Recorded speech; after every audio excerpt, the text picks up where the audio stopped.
Welcome to Goal Setting by the Smith College Office of Human Resources.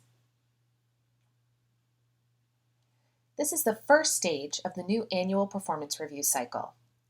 This July through September, you and your supervisor will be working together to create goals for the performance year.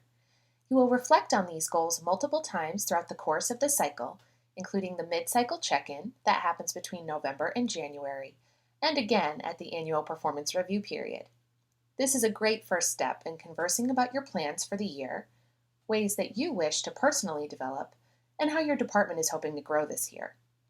For more information about other stages of the performance review cycle, please make sure to visit the HR website for more information. So, what do your goals look like right now? Are you surrounded by Post-its? Or do you have a task list? Do you use an app? Goals are more than a Post-it attached to your computer or a running task list. Goals are roadmaps to creating change and success for yourself or others. When we think about our goals, write them down, and share them with others, we create a sense of accountability for the goal and our actions. So, why do we avoid goal setting? And it happens quite often. Well, there are times when we don't want the accountability associated with goal setting. But the whole point of goal setting is to help us succeed. We just need to make sure that we have the right goal at the right time to get the right result. So you're probably thinking, where do I even start? Start by visiting the Smith College HR website. There is an entire page devoted to the performance management process that will help guide you through each part of their annual review. Take a look at the guidebook and appendices to get started. Reading through these materials will help you to understand the entire performance review process.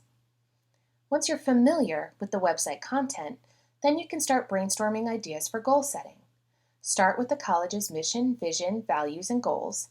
Then think about your department mission, vision, values, and goals for the upcoming year. Your next step is to look at your job description and your performance review from the previous year. Are there any areas for improvement related to your job description? Or related to the Smith College competencies? As you go through each of these components, make sure to write down any ideas or thoughts that you have for your position, making sure that your goals are aligned with the mission and vision of your department, as well as the college. Even if you're meeting all expectations and job requirements, there is always room to improve in one of the Smith College competencies. A full listing along with examples of goals can be found in the guidebook on our website. These competencies are a set of defined behaviors that identify key skills needed in order to be an effective member of the campus community. Read through each competency definition to determine whether you have any skill gaps in service excellence, communication and interpersonal skills, professional conduct, problem solving and decision making, technical skills, cultural competency, leading self, leading others, or leading results. When you brainstorm goals, there are 3 key ideas that you should keep in mind before finalizing your goals for the performance year. The ideas are emotional connection, the root cause, and being smart. Let's take a look at the first idea, the emotional connection. Look at the story about the elephant and the rider. Goals will be successful if the rider and the elephant are on the same path, and the path is cleared free of obstacles along the way. Your job as the rider is to make sure that you have an honest conversation with your supervisor about each goal and how you feel.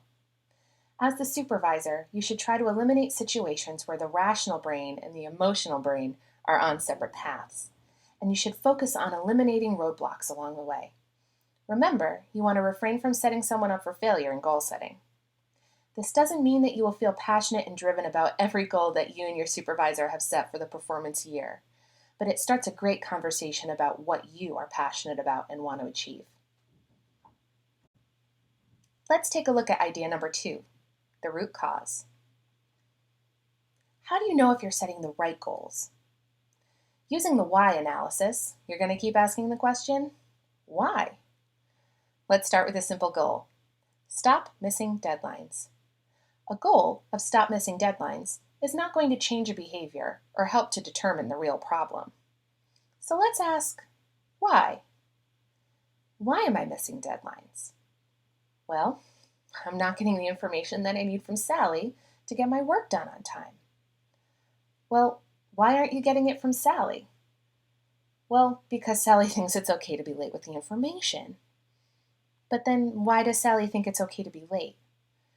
Well, it's because you've never actually talked to her about missing deadlines before. Instead of stop missing deadlines, wouldn't the better and root cause of the problem be to review expectations with Sally about the importance of deadlines and how her work impacts the entire department? The last concept to review is making sure that your goals are SMART. Which goal is better? I want to lose 5 pounds, or I will walk 4 miles every day and decrease my calorie intake by 10% daily to lose 5 pounds by the end of the month. Clearly, the second one is better. The second goal is a SMART goal. SMART goals are specific, measurable, attainable, relevant, and time-based. I want to lose 5 pounds is not a SMART goal because it is not specific or time-bound. When you create your list of goals, make sure to check that every goal you have is SMART. SMART goals enable you to determine whether a goal has been accomplished, and they keep you on the right path to succeed. So go through your goals and make sure each goal is specific, measurable, attainable, relevant, and time-based. There are a few expectations from the Office of Human Resources. We expect that supervisors and staff work together each July through September to agree upon 4 to 5 goals for the fiscal year. We do expect that you revisit these goals multiple times throughout the course of the year, specifically doing the mid-year check-in as well as the annual performance review. We would like you to share goals as appropriate with key stakeholders either within your department or around the college. We all know things happen throughout the course of the year, so if you have goals that need to be changed or reprioritized, it's absolutely okay to change or update as needed. We also expect supervisors to recognize achievement as goals are accomplished. Once again, make sure that these goals include any gaps in meeting expectations for job descriptions, any gaps in the Smith College competencies, review any opportunities for professional development, understand departmental goals and how your personal goals can play into departmental success. Take a look at process improvements. Also look at knowledge sharing across the department as well as the campus. Is there a service improvement? Or contributions across departments or on campus, such as faculty or staff council? Always think about ways of making your job easier. If you have any questions about goal setting as it relates to our new annual review cycle, please reach out to the Office of Human Resources at 585-2270 or email us at hr@smith.edu. Make sure to check out our website or the guidebook to learn more about other training opportunities.